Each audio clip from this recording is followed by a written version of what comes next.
હાલો મિત્રો, તો અત્યારે હું તમને દેખાડું અમારા ગામનું ફુલેકું.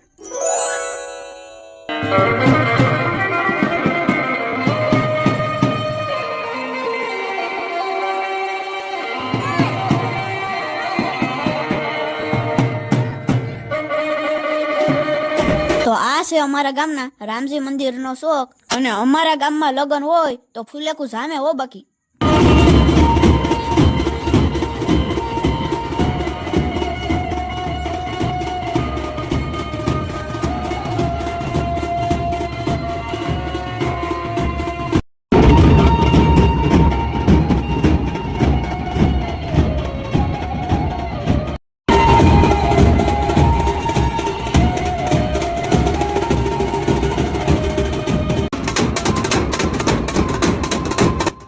આવું ફુલેકું હોય એટલે ઘોડાની બોલતી હોય બહુ બાકી, એટલે આપણે કાં તો વંડી ઉપર ચડી જાય કાં તો મંદિરમાં.